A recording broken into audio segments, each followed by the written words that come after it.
Hey, Matt. Hey, Ty. So tonight we are interviewing Dr. Vivek Sood, who is a orthopedic surgeon. Oh He boy. specializes in joint arthroplasty. He is my former partner at the Center for Advanced Orthopedics in a different division. He's actually in Steve Brown's old division. So the late Dr. Brown, when we interviewed him, Yep, which was one of our best, and he absolutely. It's about a year mentioned, ago. Yep. yeah, he mentioned that medicine was a calling, It and that was really cool. it was. And then we interviewed Dr. Gus Pichard, who mentioned that medicine was a service.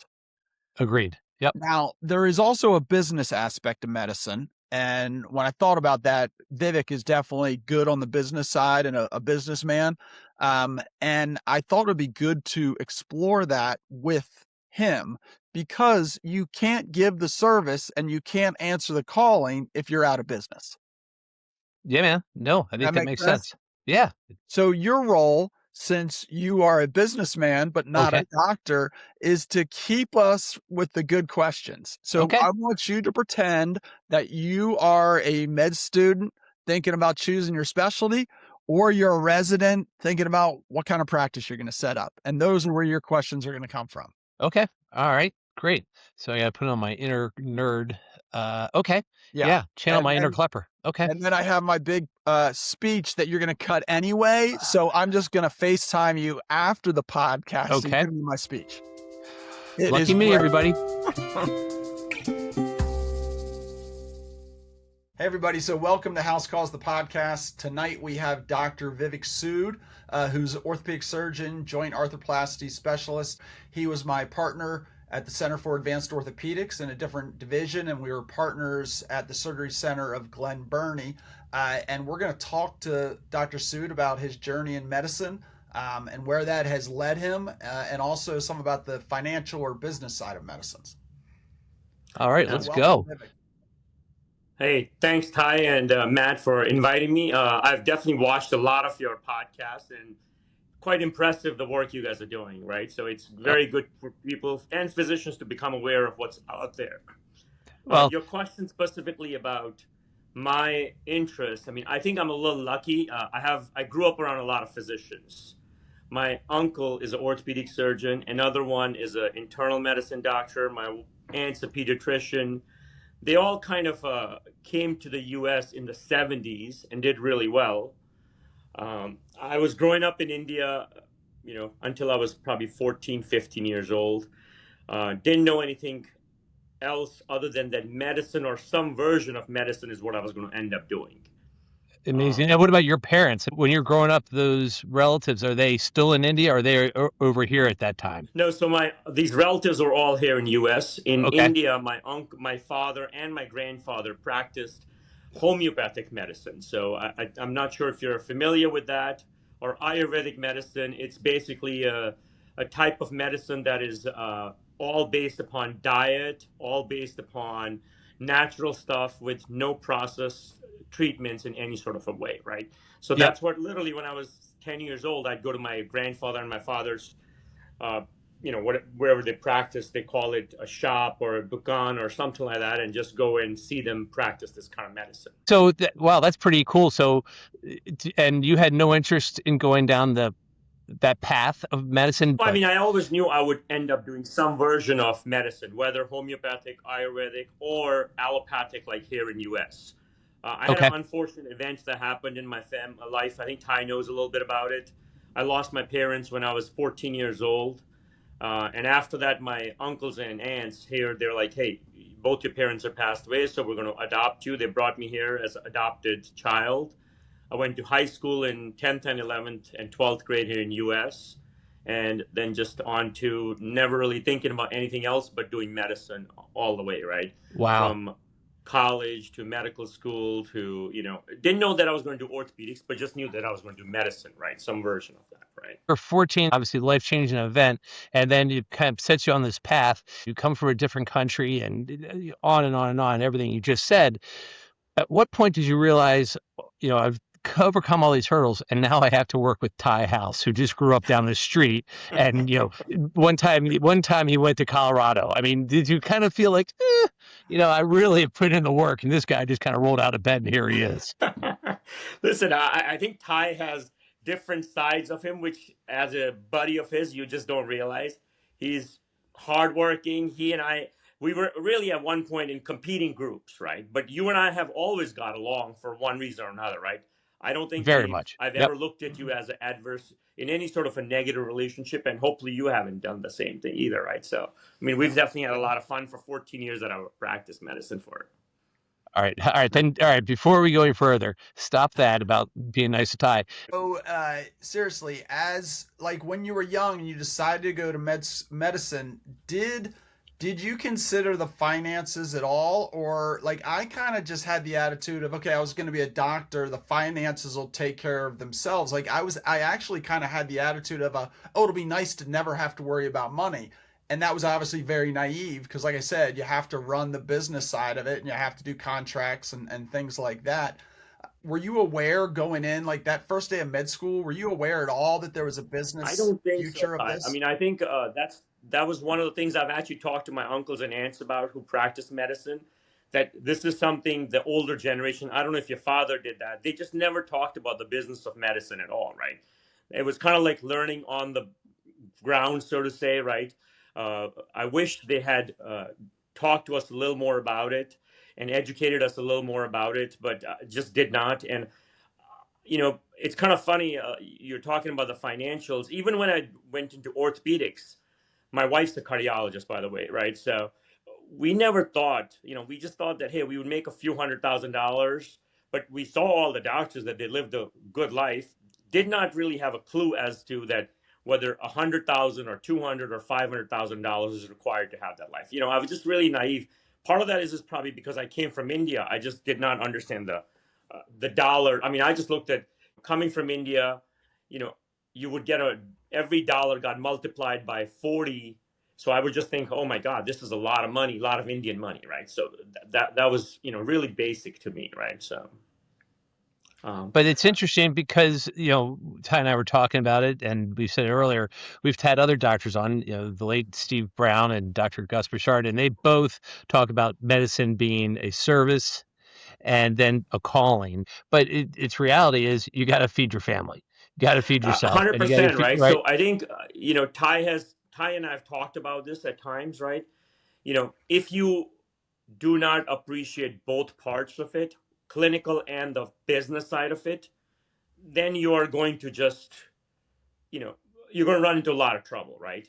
And I know my own practice early on at some point, and I don't know, Ty, if I'm allowed to say this, your practice at some point in one version or another, we all went through the financial stresses of running a private practice, right?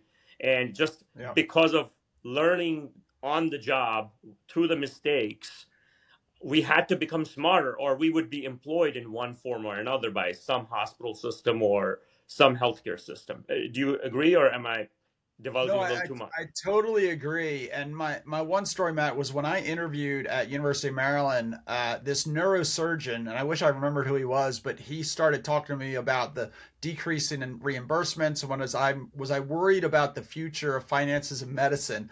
And I said, I've already decided that by going into medicine, I'm not going to make enough money to buy an NFL team and bring the Colts back, but I think I'll make enough to feed my family. He Yeah, loved yeah, it. He started cracking up. I'm pretty sure that's why I got into University of Maryland. there you go. But I think Vivek's right, and I counsel the residents all the time about this. Is that there is one doctor out there who's doing the exact same amount of work. So Dr. A is doing the exact same amount of work as Dr. B, but Dr. B might be making 5 times as much money just because they're managing the business side better. Yeah. So And what does that mean? So managing the business side, where do the pressures come from financially running a practice? Is it the reimbursements? Is it healthcare? I think anything and everything, right? So Matt, the way I tell people is that you have to know yourself, right? I mean, I just mentioned earlier, my wife's a cardiologist, right? She knows herself. She wants a job. She wants to go to work. She wants to clock in, clock out. She wants to have a stable paycheck. She's going to get that. She's worked for Kaiser Permanente. She's got a salary. She's got healthcare benefits. She's got a retirement plan. She has all that, right? people like Ty and I, we have a business to run, right? If you don't run that business right, and it's a very expensive business, if you Right. understand the finances of healthcare, when you have a group like Ty's where there are 4 or 5 physicians or 6 physicians at this point, probably, they have billing, they have employees, they have physical therapy, they have durable medical equipment. They probably hire 40 to 50 employees, right? So those 40 to 50 employees have to be paid every 2 weeks, regardless of how much money comes in, Right. right? Those that the whether it is you borrowed money to go start this business, or whether you have a rent or you have a building, the expenses continue to be, the money keeps going up. It just matters what comes in, right? Ty goes on vacation for 2 weeks or 3 weeks. Guess what? Ty gets hurt for a month. Guess what? There's a good chance that for the next 3 months, Ty's not going to get a paycheck, right? I mean, so you have to be really, really smart about running this business. There are a lot of opportunities within healthcare when you're running a business to understand, hey, I can do this to make this better, and this can add a little more value to whatever I'm doing, right? And people, physicians in general, are not educated or aware of the benefits that they provide other people. If you look at it, everybody talks about healthcare costs 20% or 15% of the US GDP. But if you really look at Right. the amount of money that comes to the physicians, that trickles down to the physicians, it's probably less than 1%, right? There is Absolutely. another 15 to 20, 19% that is being benefited to, whether the pharmacists, whether the hospital administrators. So a couple things to start back a little bit, back to when you were in medical school. When did you realize that the specialties, like what specialty you chose, had differing incomes, and when did you realize that even within orthopedics, different specialties have different incomes? I honestly, I mean, I'm lucky, Ty, more than anything, right? I did not realize when I went into medical school what specialties made money. I actually came and rotated as shock trauma for a month. And after that, I was like, oh, I'm going to be a trauma surgeon. This is the best thing. You're saving lives. But then, got fell in love, decided that I got to get married. My wife's like, you're crazy. I'm not marrying somebody who's going to be taking call every third night. So, okay, you better come up with something else. So my uncle was an orthopedic surgeon. That was just a natural, fall to say, hey, I'm going to look at orthopedics. And I loved orthopedics. The fact that I ended up doing joints was, again, happened to have during my residency, attending who I thought was a great teacher. And, we always figure something out that this guy is great. I want to follow this guy's footsteps. And that's the reason I ended up doing total joints. And as you remember, right, when we did total joints in 2008, this whole system about ambulatory surgery centers or about joints being done in ASCs was a relatively new phenomena, right? So I think a lot of it is luck, but at some point you have to, as you see something, you got to keep your eyes open, right? When I came and started working at BWMC, very early on, I realized that, hey, if I do the same case in the surgery center versus I do the same case in the hospital, how does that affect me personally? And at some point saying, hey, is it, after meeting all the basic criteria of, is it safe? Is it doable? Right? After all that, hey, what's the advantage of doing one versus the other? Right? I mean, that's just something you have to keep your eyes open, right?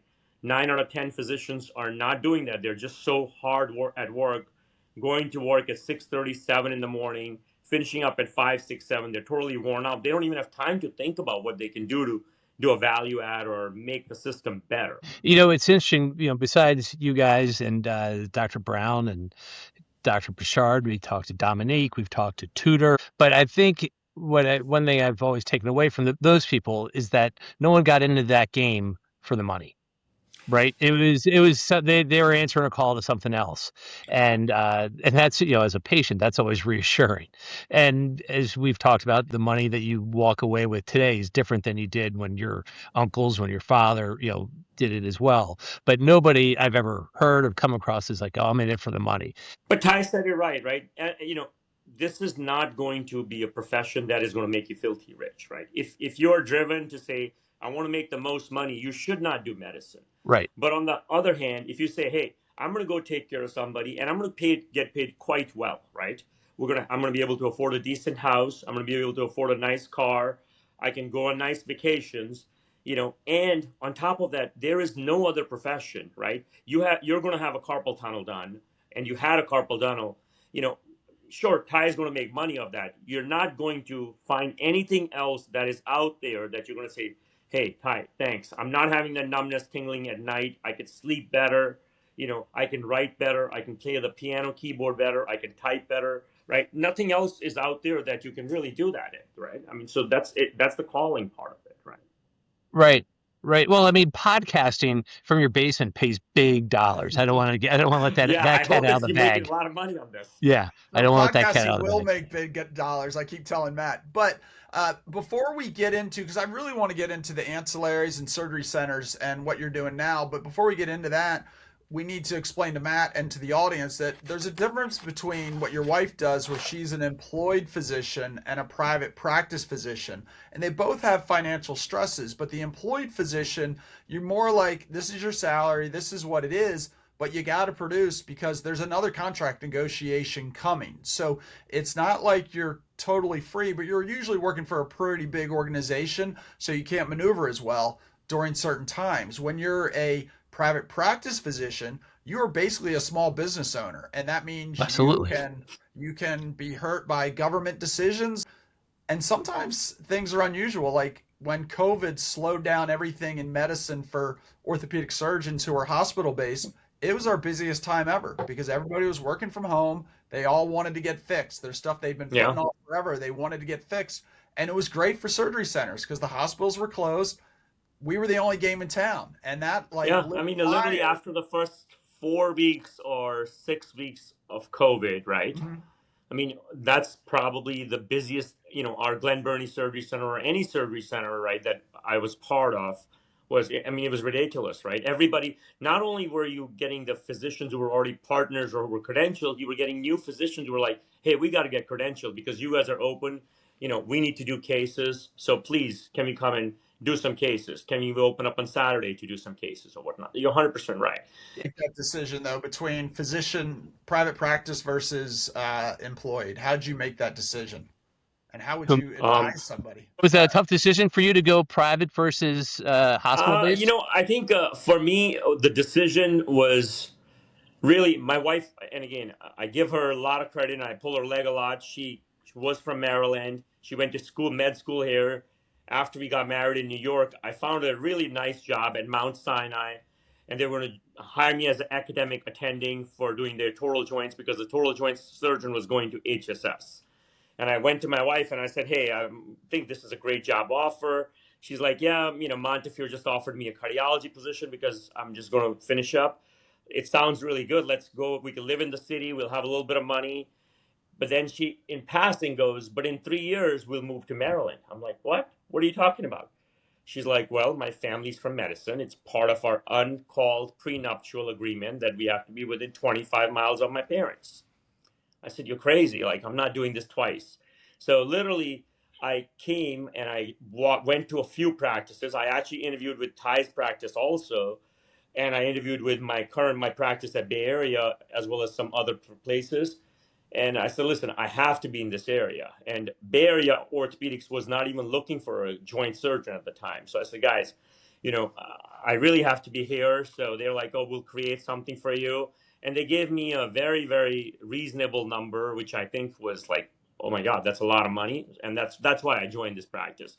And after I joined this, my wife was looking at University of Maryland, Hopkins, and Kaiser Permanente. She just thought that Kaiser Permanente had a better work-life balance, and that's what she wanted. So she's like, I'm going to go there.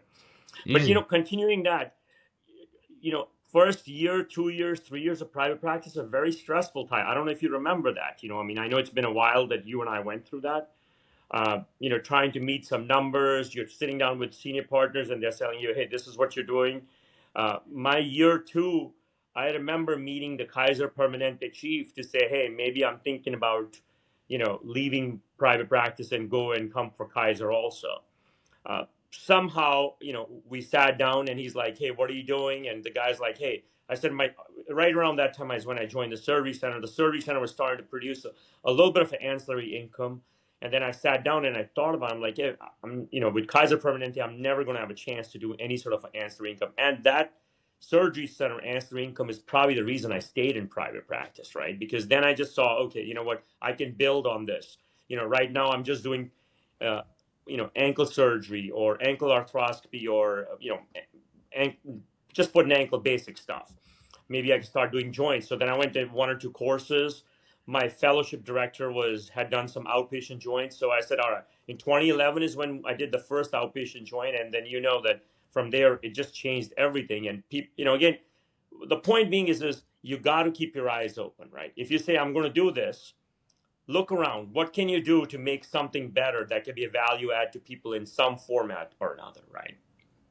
So to add to that, when I left, my wife is from Texas. I left my residency in Texas, and at the time, and still, the contracts were way less in Maryland. And the idea was, you could build a practice and you could do okay, but your starting salary was way less than it was in other states. So there was a lot of pressure. Now you're coming off of a residency salary, so you're making 10 times as much as your residency salary. So you're like, oh, we're fine, we'll make it on that. But then you pay your taxes, you pay your property taxes, and you're like, ooh, we got to make this business work. So Yeah. there is pressure. So not only there's a difference between learning how to do surgery in residency, but then learning how you do the surgery, not copying how your attending does the surgery. So you're learning your technique, you're learning how you converse and teach your patients, but then you're also learning the business side of it.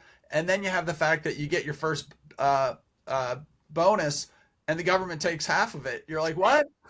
FICA. It's That's FICA guy. Yeah. But Vivek, let's get into the surgery center. You know what, Ty, I want to just add one thing. I know you're going to go to the ASD part. One of the things, like, I've talked to even your younger joint guy, right? And I tell this is my 2 cents of advice to any young physician, period, who's coming out of residency. And it's not my words, it's somebody else passed this to me, is hey, the first 5 years of your being an attending, after you come out as a resident, live like a damn resident. Save all that money, right? You were used to making $50 or $80 or $70,000, whatever you're getting paid today as a resident or a fellow, right? Live like that for 5 years, and I promise you will never have to worry about money, right? Somebody mentioned that to me, and I was really like, my wife made fun of me. Like, the first 3 years of my being in private practice, I drove my 2001 Ford Taurus. Everybody's looking at me like, they're like, what the hell's wrong with you? You're an orthopedic surgeon. Go buy yourself a damn new car. I'm like, I don't need one. I'm fine. And the money I saved in those 5 years, it's been like, I never have to worry about money, right? So I have 4 kids, so I'm still living like a resident. Yeah. But Hey, but let me ask something as running a small business. If you're selling widgets, you know how many widgets you need to sell to cover your overhead and walk away. Do you have like quotas, goals? Like, hey, I got to do this many carpal tunnels this year. I got to do this many ankles. How does that work from your side in running a business? I think, I don't know, Ty, do you want to answer that? Or, you're probably, you've been on these podcasts a lot more. It's not like that. There's you meet every month, you look at your collections, but you don't make money on surgery like in my dad's generation. So my dad's generation was like, oh, we did 5 surgeries this week. You make money by being efficient. So you make money by seeing the person with the ankle sprain, who then needs a boot, who then needs a lace-up brace, who then goes to physical therapy. And then you make money on your ankle fracture, your distal radius fracture. So you make money on being efficient, where you're seeing a lot of people who like you in the office, so they keep coming back to you. You make a lot of money by doing surgery and doing a good job, so they keep coming back to you. But there's never a time where you're like, oh my gosh, I've only done 3 total knees this week. I need to do a 4th, even though Matt really doesn't need a total knee. I could give him a cortisone shot. It's never like that. But I think it's important to run your business well, so you never feel that pressure. So if I see something, I'm like, you know what? I'm sending this person to Dr. Sood. because first of all, that's not my subspecialty, and I don't have time for it because I'm already busy Yeah. enough. Like, You said something in there which I think you kind of went through a little fast. Like people have to learn to be efficient in the business, right? I mean, I have met many physicians, even today, right, who are sitting down and doing their EMR, and because they're an orthopedic surgeon, they can only see 25 patients because they're doing the medical records, right? It takes time to do EMR. Even though AI is making things better and whatnot, it's getting a little better, but people are still doing that. It's silly, right?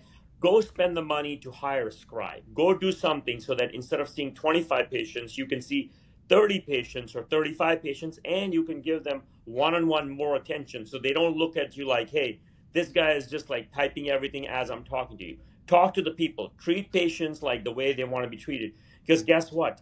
If somebody has a positive experience, they're going to go tell 5 other people that I really like Ty. You know, as much as Matt wants to pull Ty's leg, if there's anybody who needs any sort of a hand injury, you know where that is going. Because I mean, obviously you're friends, but more importantly, Ty took good care of his carpal tunnel, right? He's going to go back to him for this. So you have to be efficient, but you have to be good, and you have to give people personalized attention. And which is why I think the people who are doing employed practice models, and I'm not saying, it's not a stereotype, but I think they're just not incentivized in that way, right? They're not given that freedom to say, hey, these are the 3 things I can do to make myself efficient so I can take care of the patients in a better way. My wife complains about it all the time, right? She's like, hey, I got to put in the order for the CAT scan for somebody I'm sending. I've got to put the order in for echo because, that's not the model they work off, right? I just thought about this. People don't come out of med school and start a practice together, right? There's people that have gone to business school and decided to start the new .com or whatever, or met there. That's not unheard of. You guys come out and you have to you typically join a practice. Do you think it makes sense that the medical schools somehow teach some business stuff? Because when I was getting my MBA, there were 2 doctors in there that were, getting their MBAs because they didn't understand business at all. But, would the med schools, carve out a little time for something like They this, don't, or should right? they? I mean, I am one of the most frequently asked questions to me is Ty knows, like, along with being a physician, because of my little bit of business background, um, I'm asked to come and talk to residents more about business more than anything else. But the medical schools, as well as the residency programs, I don't think there is any sort of a business education aspect of that at all anywhere, right? So, which is really sad, right? Recently, the AOS is starting to put out some articles that at least talk about, hey, if you go out, work in private practice, maybe you make less money the first year, second year, third year, but a year 5, year 7, you're going to be tripling the money that people are making in, employed physicians. There's a pretty good article, I think, Ty, I don't know if you've seen that talks about that, hey, first 3 years, employed doctors definitely do better, but 5, 7, 10 years, over the life cycle of a physician, people who are in private practice probably do double or triple the employed physicians, right? It's funny when I was a resident, and I think it's hard, Matt, in medical school because there's so many different specialties. So you can't compare a dermatologist to an OBGYN to a Ah, neurosurgeon. So I don't know how they would do that. And then once you get to residency, you're really being taught by employed physicians. So they don't know how private practice works. They don't know the different intricacies of certain different states, things like that. So that's where you do have to kind of fend for yourself. The only advice I got in residency was 1, do not be house poor. 2, do not get divorced, because those were the doctors who were really struggling financially, Yeah. and they didn't have much else. So you kind of had to learn on your own. And I was fortunate that I joined a practice that had some good people in it. So when we had financial problems, we could rely on each other. And then we got lucky. We I guess it was 10 years into my career, we got one of the greatest managers ever, LaDanne Reichel, and she set our ship, and we learned from her. But if I'd never met her, I think I'd still be flailing out there on how to run a practice. But there are not many Ladans, Ty, right? Yeah. Ladan was very unique, and she's been very good to you guys, even in the past and as well as now, right? But there are many physician practices that I come across where the Ladans of that practice are taking full advantage of the practice, right? But because Ladan happened to be nice, but also because you guys had gone through a bit of a stress, that you Yeah. were more aware of what is going on, right? So as a Yeah. physician, especially in private practice, you cannot just say, hey, I have a good office manager, this person's got an MBA, this person's going to run my business.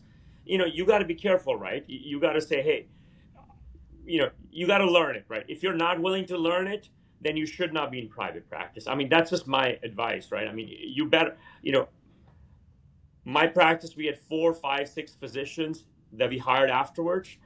The people who chose to go and learn the business of it have stayed in private practice. People who chose not to, they just ended up after a year or 2 or 3 saying, all right, this is not working out. They had to leave to go get an employed position, right? I mean, I don't know if you guys have had that experience. No, but I also think it makes it a lot easier to make these business decisions when partners get along, especially Mm-hmm. like when the older partners are looking out for the younger partners versus if it's everybody for themselves, that can make it pretty hard to be a young partner. Yeah. To pivot, because Yeah. the surgery center has been such a big part of your life and what you're doing now, I want to know, maybe go over a little bit how you got involved in surgery centers and then how that led you to where you are now. Yeah. I mean, I think again, 2008, I came to join Bay Area Orthopedics in Glen Burnie. You guys had just opened up the Glen Burnie Surgery Center. I remember getting the phone call from Steve Hammerstrom, and not because of my total joint experience or fellowship, but from my foot and ankle fellowship. He's like, hey, you're going to be doing some foot and ankle cases that can be done in an ASC. Do you want to come and join this surgery center? We're going to offer you a few shares. Uh, I was like, oh my God, this is sounds too good to be true. But this was the first time when I told you I was living like a resident, making an attending salary. I thought I could take a little bit of a risk. So I invested like $10,000, $15,000, and it was life changing, right? And by year 2, year 3, I realized like, hey, this is something that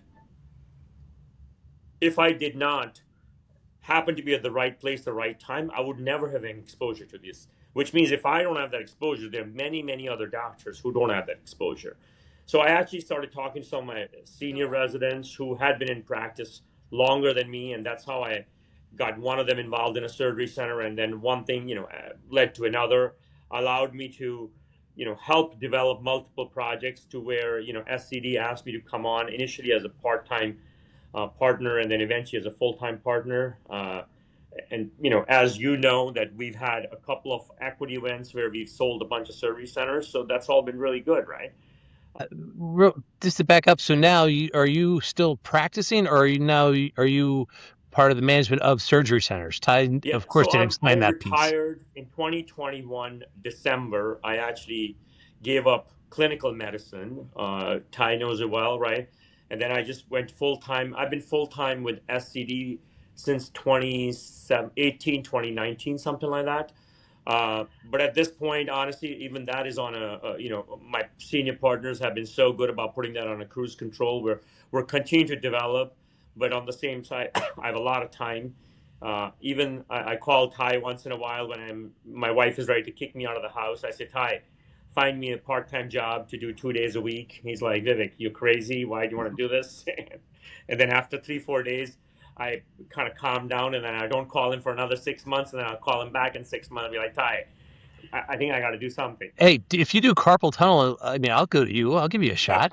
I'll do it in your No, I kitchen. wouldn't. I wouldn't do your carpal tunnel. I'm only Okay. good for doing hip and knee replacements. Oh, okay. So it's interesting because when we started our surgery center with SurgCenter Development, who Vivek runs now, we had met with a million different companies. And the unique thing they did to us was the other companies just came and they would talk to me and Dr. O'Donovan about, hey, did your group want to start a surgery center? This one, they took the 5 busiest surgeons in our part of the county. They put us in a room and basically were like, you guys get to hire the anesthesia, you get to hire the nurses, you get to hire the techs, you get to pick out the wallpaper. And then a couple doctors like got up and started looking at wallpaper colors, and I was like, those guys are not the people we need. We're worried about the wallpaper. but you got this independence that you don't have at a hospital. At a hospital, you don't pick the anesthesia, you don't pick the nurses, you don't pick the techs, and so you don't have any of that power. So it's kind of like you got to be the captain. You went to captain school. Now you can be the captain. You're already running your practice, but the most important day of the week or 2 days of the week are the days you're doing surgery. Like that's your most pressure days. That's your most important days. So to be in charge and be like, this guy's the best, or this guy or woman is the best anesthesiologist. We want them. These are the best nurses. We want them, was incredible independence. So not even the financial side of, obviously there's a benefit to owning that ancillary of owning a surgery center. It is the autonomy you get over your practice on that day that draws you in. And some of us were like, all right, this is great. Vivek took it to the next level to be like, hey, I'm not only going to help my patients, I'm going to help other doctors. So when he started helping building surgery centers, I think it was in Michigan first and then other states, he was going to people he knew and it was like, man, you need to take control of your practice. And you need to now be more stable financially so you can really do the surgery you want and run the kind of practice you want.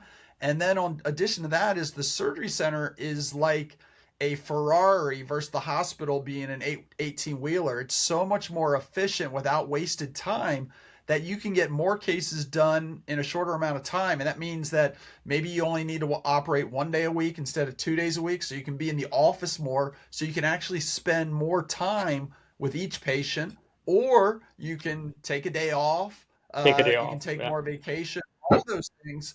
And it's not like it's rushed. I mean, obviously a hospital can be rushed, a surgery center can be rushed, but the hospital, you'd be surprised. You do a case and then you're like, all right, I'm going to go across the street and order dinner and have a sit down dinner with a waiter while they're cleaning up the room. Whereas at the surgery center, it's like you do your note, you say hi to your patient, you do the next surgery. So you're changing the time between cases from 5 minutes from 45 minutes. So it really is an amazing Are freedom you that looking you for a got. job, Ty? Is that what you're trying to do? Are you like, is there something going on? Are you looking I for a mean, I job? think what Ty's No, I talking am about is this. selling what Vivek. I'm I selling know. what Vivek did is that not only did he make Yeah. his life better, but then he's given back and helped every doctor, even if Yeah. their surgery center maybe not quite the most financially successful, they're still getting back their life by I mean, I think having Ty, autonomy over their career and efficiency. there's so many physicians, right?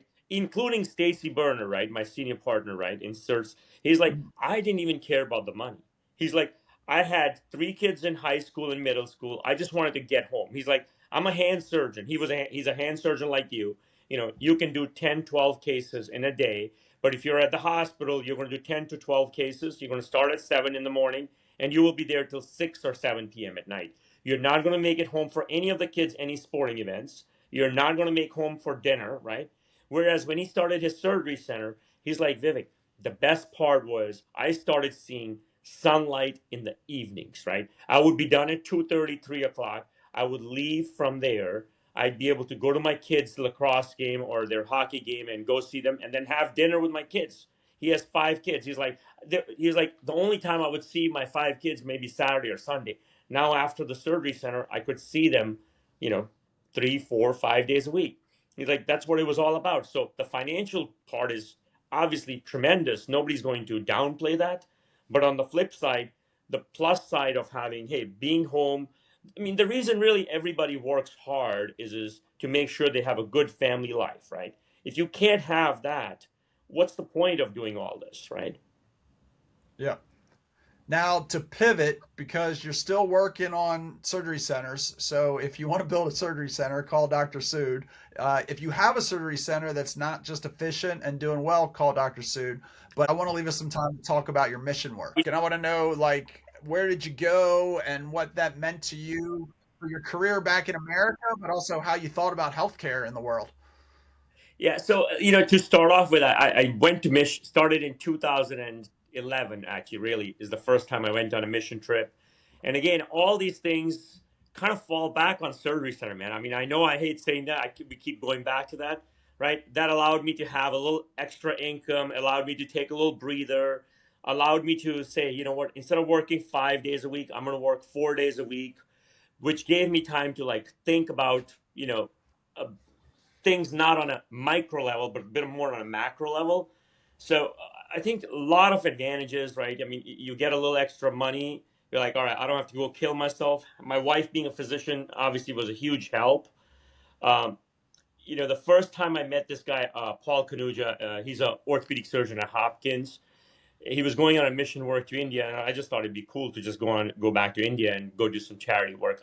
Again, purely for, my own selfish reasons. I went on that mission trip, and I came back. I think my techs, they're like, Dr. Sood, what the hell happened to you? You came back a more compassionate, better, efficient, like stress-free surgeon, right? Because you saw all kinds of things that I just was always not so accustomed to seeing in US. Because here we are handed everything on a platter, right? We are very, very privileged in when we go to the hospital. I say, I want this, there's somebody there to bring me that, right? Whereas when you go to these third world countries, you realize the discrepancy of healthcare in what we have versus the rest of the world. It is still today amazing. Like, I mean, huge difference, right? So we should be glad, we should be feeling privileged. We're living in America. We have healthcare. Sure, there are a lot of issues with our healthcare system, but at least people can still get healthcare in an emergency fashion. And that's a huge plus, right? Uh, my first mission was to India, but then I went to actually Trinidad. I've been to Guyana about 3 times. Most recently, I went to Bhutan. I've been to Ecuador. Now I'm going to Kenya this summer. So I've gone on about 8 or 9 mission trips. But the most important part of mission trip that I realize is this, that the same people that I work with in US, I take John. John's been on multiple one of my mission trips, right? I've taken some anesthesiologists, here and there. I think it's crazy, like how people just come together and work because there's no money involved. And I don't know what the hell it is. Like, we work better and a more efficient team when we're out there than we are actually working at home. Because here our roles are kind of defined, right? Here is like, Dr. Sue's the surgeon, John's the tech. Dr. Sue's not going to clean the room. John, he's not going to go open the table. Whereas after I went on my first one of these missions, I'm like, dude, I'll do anything and everything to make us a little more efficient. So I think everybody, physicians, and especially orthopedic surgeons, if they have an opportunity, they should go on a mission trip. It's a life-changing event. It has been for me. And I mean, I plan on continuing to do, at this point, I'm doing 2 trips a year. I plan on continuing doing that in the near future, right? So. Wow. And how are the patients um like, are they so excited that they're getting care? How's the patients different Yeah, than I'm happy to here? share some videos with you, right? These are people who are like so thankful, right? First when I do my mission work, right? Even if I'm going to India or if I'm going to Guyana, there are people who can afford to have their knee replacement done, right? We are not doing those people. We're very, very careful about the people we pick. They have to be very poor that otherwise would not be able to afford the healthcare.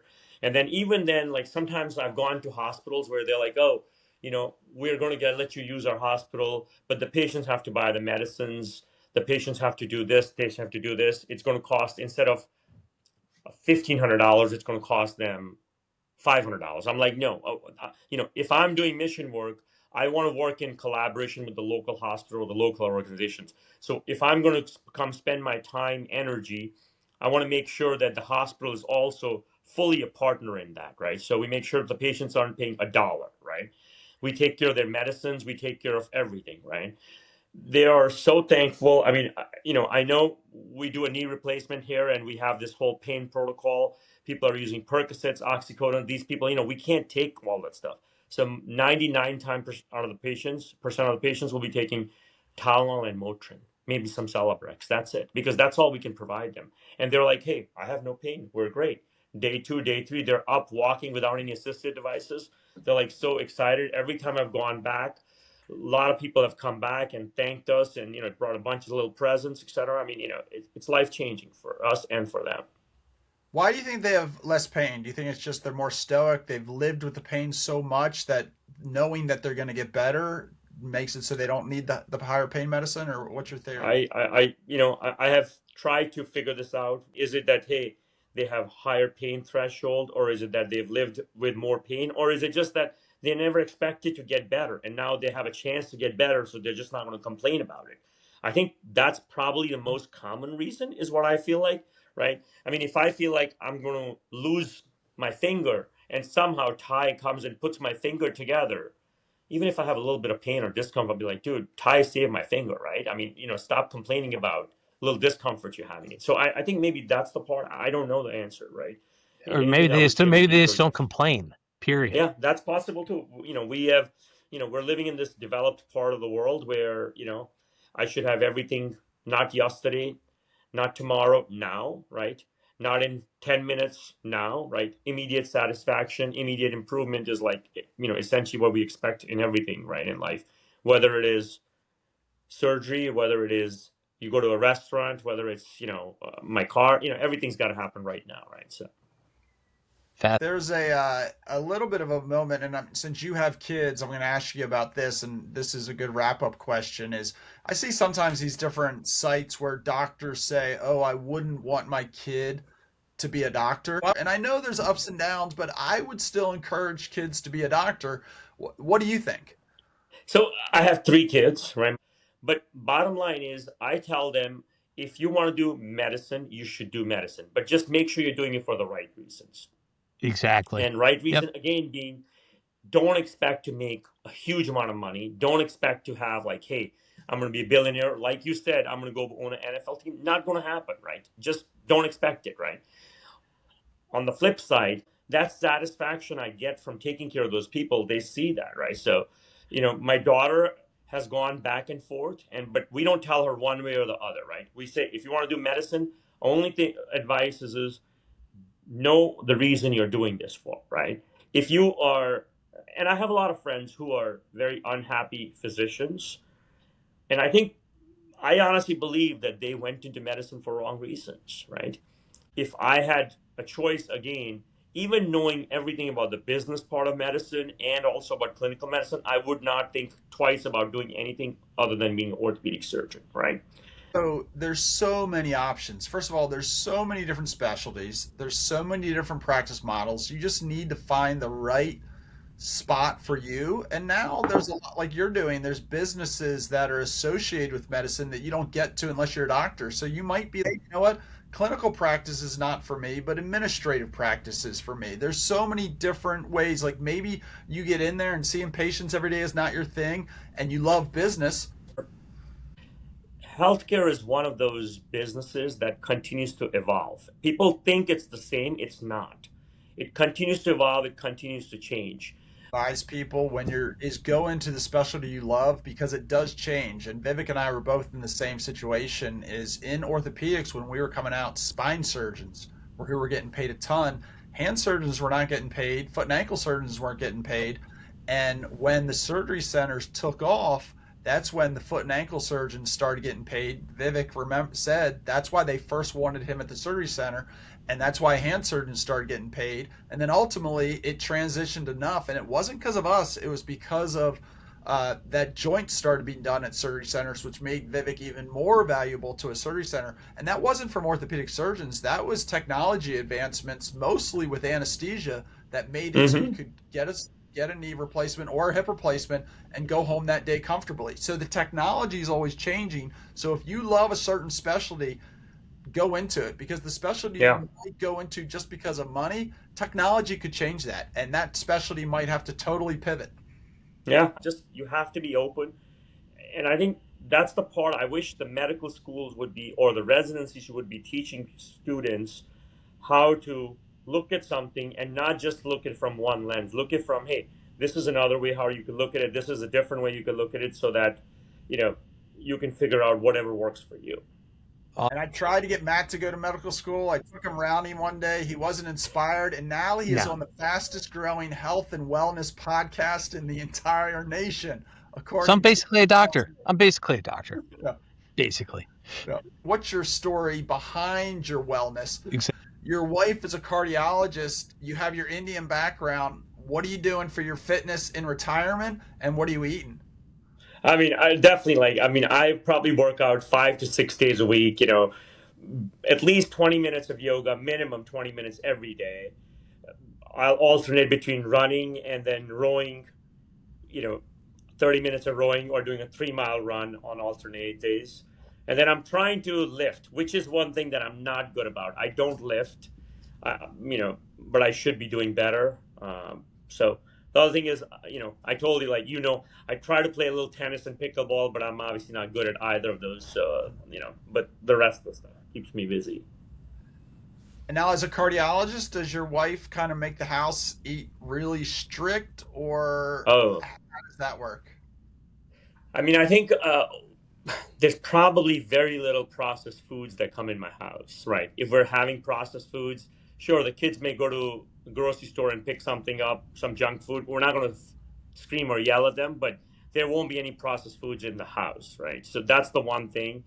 Um, I'm lucky that, she works 3 days a week, so there's a lot of home cooked meals. We try to eat out probably no more than once a week, that's just, those are her little pet peeves, so. Now, do You you got to make it work work. out more for longevity, for being healthy now, or for stress relief? I think a little bit of both. I think I don't know if you know, I had a little cardiac event a few years ago Uh-huh. that put a little bit of a fear of God in me. Then I said, all right, I need to get my act together. So, since then, the last 7 or 8 years, I've been really good about eating my health, whether exercise or even eating. I've pretty much given up meat fully. Uh, I don't really eat white flour. I don't eat sugar. So those are three things that I'm pretty good about. I will cheat at parties here and there, so that I don't make it uncomfortable for people who've invited us over. But at home, we're not going to do any of those things. But why the meat? Like, why not fish or chicken or some Jesus, red Ty. meat, to get your protein in? Like, why that? I know it's a big discussion these days, man, all about the protein. But I think I probably eat a lot of lentils, right? Okay. So I probably get a lot of my protein from lentils. Oh, So Because should Matt yeah, still be eating meat? Like, or should he not be eating meat? And I we got to talked start about lifting his weights. Twizzler addiction, but that he doesn't listen to us about it. I've cut down on the Twizzlers. Not how enough about though. the meat? You said you're a vegetarian? I'm not. I'm not a Oh, vegetarian. you're not. Okay, No, okay. no, I but mean, I I do think need protein. I don't think meat's the worst. Is like an end all. It's just that's something that my wife has convinced me. So she's been vegetarian. I'm not a strict vegetarian. I would say I'm vegetarian. 13 out of Adjacent. 14 days of 13 out of 14 days, right? So Okay. Okay. yeah, yeah. All right. Good. Well, you look Very, good. very nice, guys. Stay Thank healthy. you. That was Yeah. very educational. It was cool to hear.